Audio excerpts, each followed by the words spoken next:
Hello guys, so we are ready with our lecture number 4। तो last class में हमने कितना पढ़ लिया था कि हमने लेक्चर नंबर 1 से अगर हम शुरू करते हैं अब तक की कहानी, तो हमने ऑर्गेनिक केमिस्ट्री के बारे में जान लिया। हमने ऑर्गेनिक केमिस्ट्री में कार्बन और कार्बन की टेट्रावैलेंसी, उसकी हाइब्रिडाइजेशन की, sp3 से sp2 पे जाने पे और sp पे जाने पे क्या क्या चेंजेस आते हैं, कैसे कैसे इफेक्ट पड़ता है हाइब्रिडाइजेशन चेंज होने पे, और पाई बॉन्ड की के हमने फीचर्स भी पढ़े। अब हमें जानना है जनरल ऑर्गेनिक केमिस्ट्री के कंसेप्ट को, मतलब कि जो हमारे इंटरमीडिएट्स बनते हैं। जैसे कि अगर हमने रिएक्शन मैकेनिज्म की बात की थी, तो अगर रिएक्शन मैकेनिज्म में हमारे बीच में कार्बोकैटायन बन रहे हैं, कार्बोएनायन बन रहे हैं, या फिर हमारे फ्री रेडिकल्स बन रहे हैं, तो उनकी स्टेबिलिटी किस पे डिपेंड करती है। मतलब ऐसे कौन कौन से फैक्टर होंगे, हम क्या ऐसे साइड सब्स्टिट्यूएंट लगाएं कि उसकी स्टेबिलिटी बढ़ जाए, उसकी स्टेबिलिटी मतलब होने वाले ऐसे कौन से फैक्टर्स हैं, हम उन्हीं सबको स्टडी करेंगे। तो हम स्टार्ट करते हैं अपना बेसिक जनरल ऑर्गेनिक केमिस्ट्री।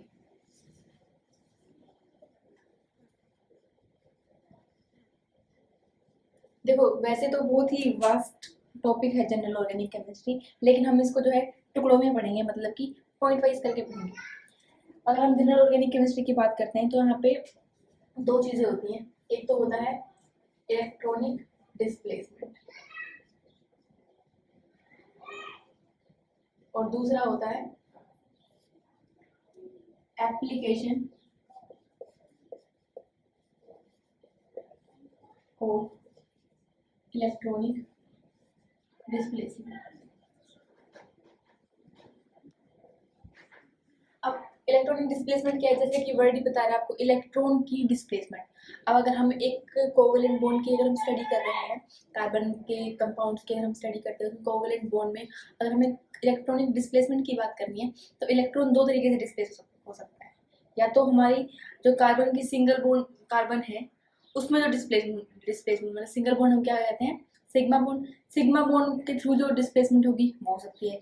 या फिर अगर हम sp2 और sp3 sp2 और sp कार्बन की बात करते हैं, तो उसमें जो पाई बॉन्ड्स होते हैं, क्योंकि पाई बॉन्ड्स में भी तो इलेक्ट्रॉन्स होते हैं और पाई बॉन्ड हमने कहा था वीक होती है, तो it can easily displace from one place to other, है ना। तो पाई बॉन्ड की भी डिस्प्लेसमेंट हो सकती है। तो मतलब इलेक्ट्रॉनिक डिस्प्लेसमेंट हमारी फर्दर दो हिस्सों में बढ़ सकती है। क्या? Electronic displacement of sigma bond and electronic displacement of pi bond। अब इलेक्ट्रॉनिक जब हम सिग्मा बॉन्ड के इलेक्ट्रॉनिक डिस्प्लेसमेंट की बात करते हैं, तो इसमें हम स्टडी करते हैं इंडक्टिव इफेक्ट को। अगर हम पाई बॉन्ड के डिस्प्लेसमेंट की बात करते हैं, पाई बॉन्ड में इलेक्ट्रॉनिक डिस्प्लेसमेंट की बात करते हैं, तो यहाँ पे हम पढ़ते हैं रेजोनेंस, और वही जो हमने मेसोमेरिक इफेक्ट पढ़े होते हैं उनको पढ़ते हैं। एक और टाइप होता है कि डिस्प्लेसमेंट किसके होती है, सिग्मा प्लस पाई बॉन्ड, मतलब सिग्मा की भी और पाई बॉन्ड की। तो इस डिस्प्लेसमेंट में हम पढ़ते हैं हाइपर कॉन्जुगेशन।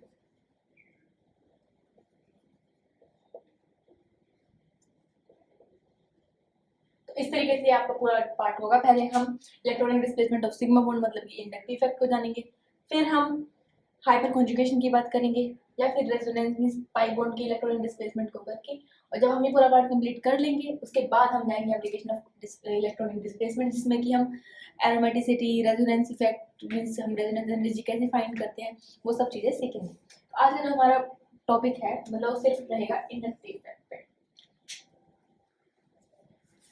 तो इंडक्टिव इफेक्ट को अगर हम जानना चाहते हैं कि इंडक्टिव इफेक्ट क्या होता है, हम कैसे डिफाइन करते हैं उसको, उससे पहले मैं आपको एक चीज बताती हूँ। मान लीजिए एक आप हैं और एक आपकी ही क्लास का एक दोस्त है। अगर हमने मान लिया कि यहाँ पे ये पर्सन सोनू है और ये पर्सन कोई भी उसका दोस्त मतलब कि मोहन वगैरह मान लेते हैं, तो ये दोनों दोस्त हैं और ये दोनों दोस्त सेम क्लास में पढ़ते हैं, राइट। और एक हमने मान लिया कि एक यहाँ पे एक और पर्सन है और एक यहाँ पे पर्सन है।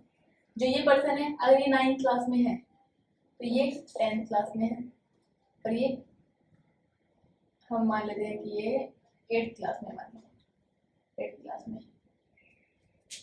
तो अगर हम ये बोलना चाहते हैं कि अगर इन दोनों का आपस में रिलेशन क्या है, सोनू और मोनू का, तो हम कहते हैं कि वो दोनों आपस में क्लासमेट्स हैं।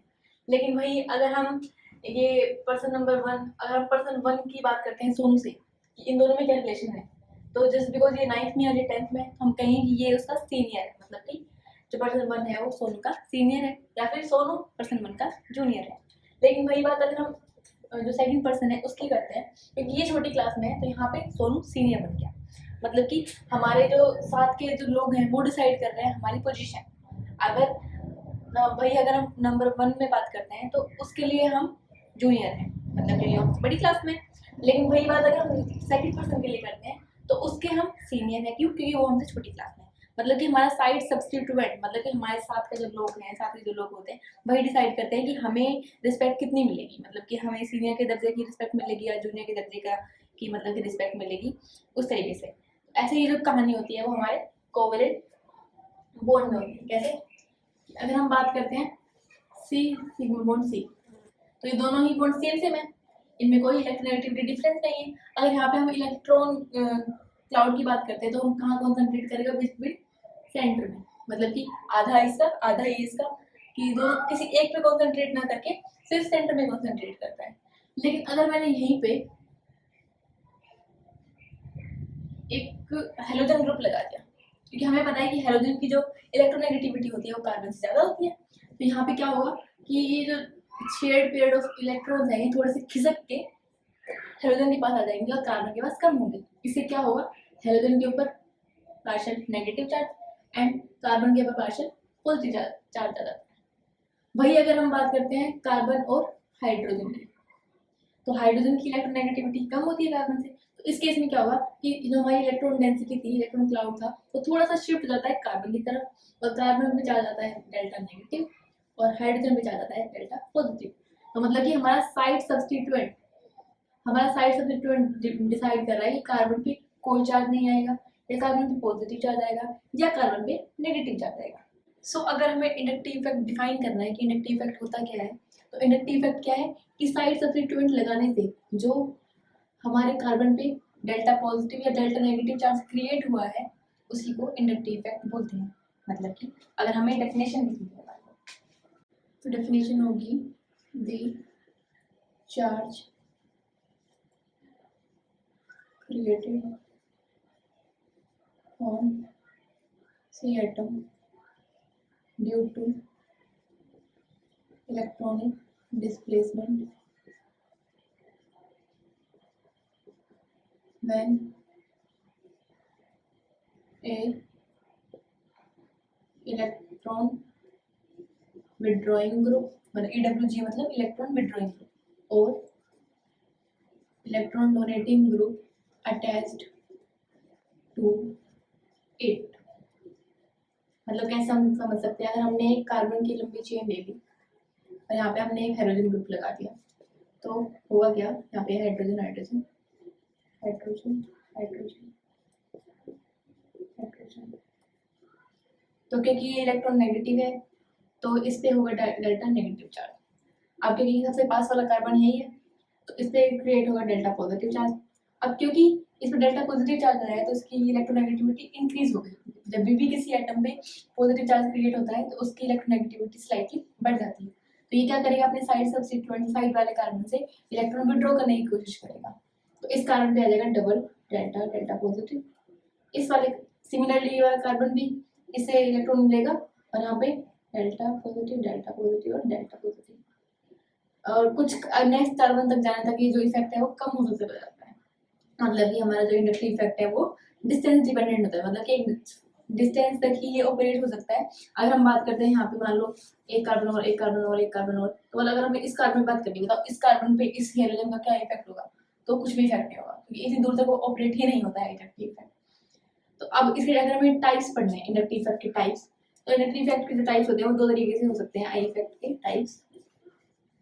First one is plus I and second one is negative I, मतलब कि पॉजिटिव इंडक्टिव इफेक्ट और negative inductive effect. Positive inductive effect से मतलब क्या है कि जब भी किसी आर ग्रुप मतलब कि हमारा जो कार्बन का ग्रुप है उसके साइड में कोई ऐसा सब्स्टिट्यूएंट मतलब ऐसा जी ग्रुप लगा दें जो कि इसे इलेक्ट्रोपॉजिटिव है, मतलब कि electronegativity of R is more than electronegativity of G. तो क्या करेगा, इस आर पे डेल्टा नेगेटिव चार्ज आएगा और इस जी ग्रुप पे डेल्टा पॉजिटिव चार्ज आएगा। जब इस जी ग्रुप पे डेल्टा पॉजिटिव चार्ज आ रहा है तो मतलब कि ये प्लस साइन इफेक्ट लगा रहा है, ठीक है। लेकिन भैया अगर हम माइनस आई की बात करते हैं तो अगर हम देखें R G delta negative delta positive, तो क्योंकि इसकी इलेक्ट्रोनेगेटिविटी ज़्यादा है, मतलब कि इलेक्ट्रोनेगेटिविटी हमारे जी ग्रुप की ज़्यादा है, तो ये हमारा माइनस आई इफेक्ट लगा रहा है। अब मैं एक कंसेप्ट बता देती हूँ आपको कि हमारी जो इलेक्ट्रोनेगेटिविटी होती है, मतलब कि इलेक्ट्रोनेगेटिविटी है, ये हम थोड़ा सा हम लास्ट लेक्चर में भी किया था कि इलेक्ट्रोनेगेटिविटी अगर हमें बतानी है कंपाउंड में तो हम कैसे बताते हैं। फर्स्टली तो हाइब्रिडाइजेशन से एंड सेकेंडली जेड इफेक्टिव से।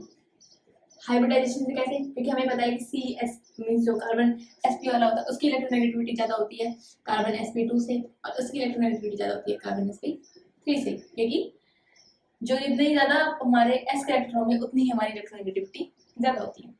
अगर हम बात करते हैं जेड इफेक्टिव की, तो जेड इफेक्टिव में क्या होता है कि अगर हमें स्पीसीज दे रखी है ए पॉजिटिव एंड ए नेगेटिव, तो होता क्या है कि ए पॉजिटिव जैसे ही बताया कि पॉजिटिव चार्ज आने पे इलेक्ट्रोनेगेटिविटी बढ़ जाती है, तो ए पॉजिटिव की इलेक्ट्रोनेगेटिविटी ज़्यादा होगी इससे ए से, और नेगेटिव चार्ज आने पे इलेक्ट्रोनेगेटिविटी कम हो जाती है। तो ये हमारा होगा ऑर्डर। अगर इसी पे मैं एक क्वेश्चन दूंगा आपको कि बताओ NO2 NH3 पॉजिटिव और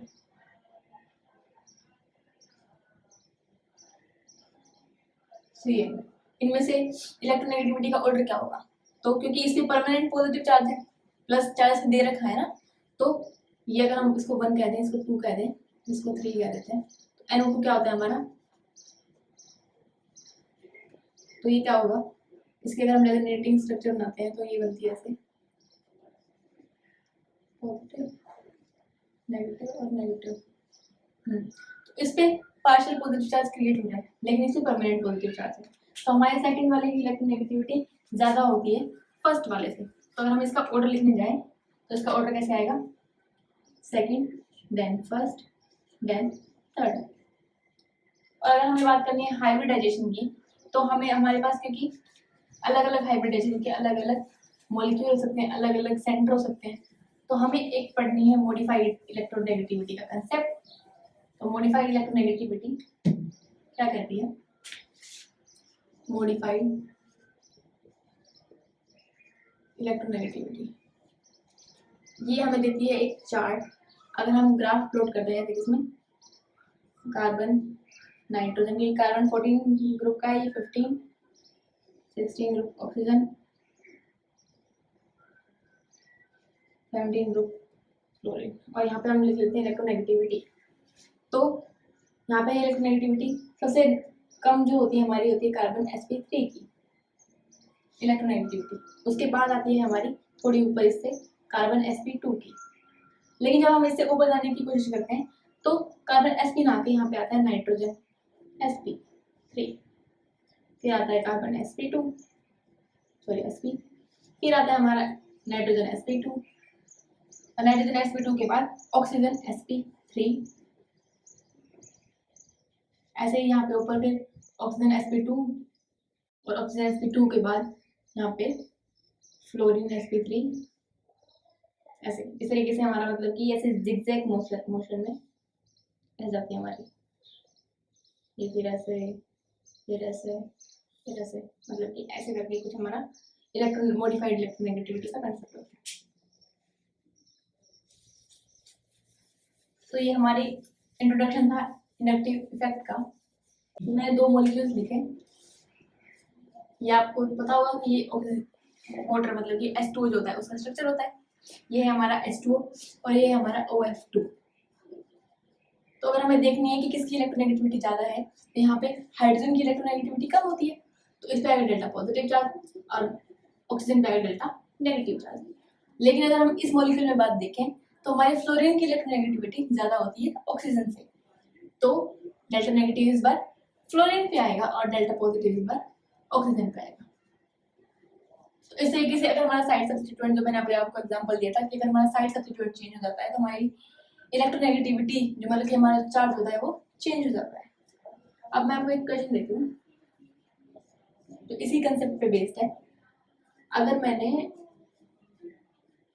CHHI अगर मैंने इस पे बेस डाला तो मुझे क्या मिलेगा, और अगर मैंने CF3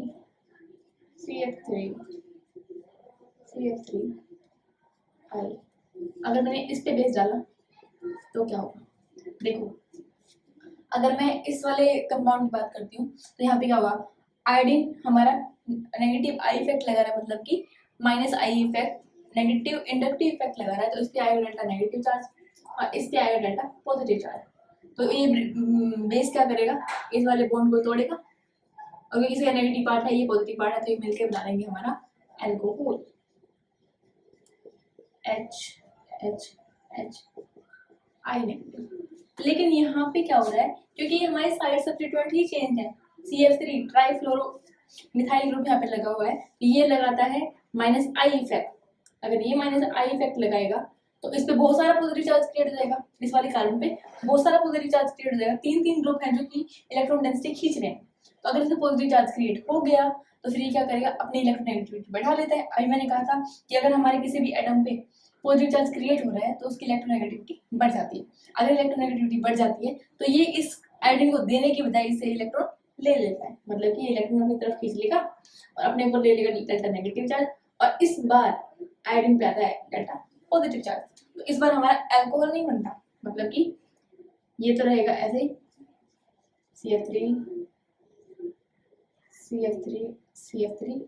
और क्योंकि इस पे पॉजिटिव चार्ज है तो ये लेगा इसका नेगेटिव पार्ट और यहाँ पे आ जाएगा IOH। ठीक है, ये हमारा क्वेश्चन आया था गेट में। तो ऐसे जो है साइड सब्स्टिट्यूएंट चेंज होने से हमारी प्रॉपर्टी चेंज हो जाती है। तो ये तो हो गया। अब हमें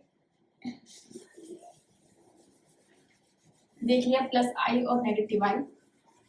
अगर मैं प्लस आई इफेक्ट की बात करती हूँ, प्लस आई इफेक्ट, तो ऐसे कौन कौन से ग्रुप्स हैं, हम कैसे पहचान लेंगे किसी भी कंपाउंड में कि ये वाला ग्रुप हमारा प्लस आई इफेक्ट लगा रहा है। तो प्लस आई इफेक्ट कौन कौन से ग्रुप्स लगा सकते हैं, हाइड्रोजन, इसी का ही भाई ड्यूटेरियम, ट्राइटियम और ऑल एल्काइल ग्रुप्स, जैसे कि मिथाइल लगा लो, इथाइल लगा लो, मतलब कि कोई भी आर ग्रुप हो सकता है, वो सभी प्लस आई इफेक्ट लगाने का काम ही करते हैं। और इसके अलावा हो सकता है कुछ,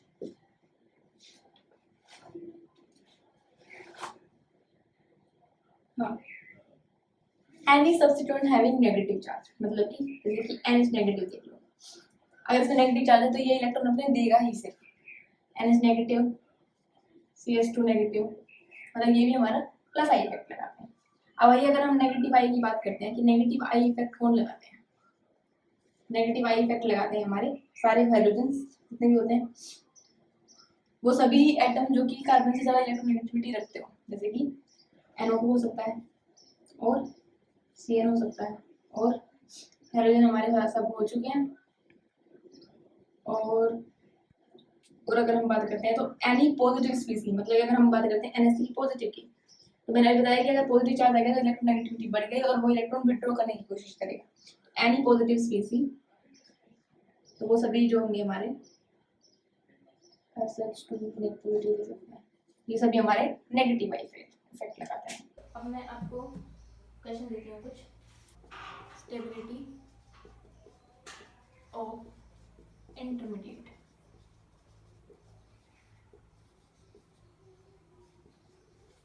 ये हमारा कार्बोकेटाइन है,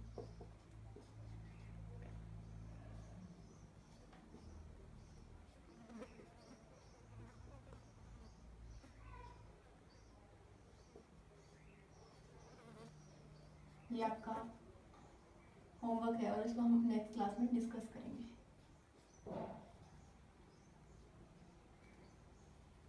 ये हमारा फर्स्ट सेकंड, थर्ड, फोर्थ।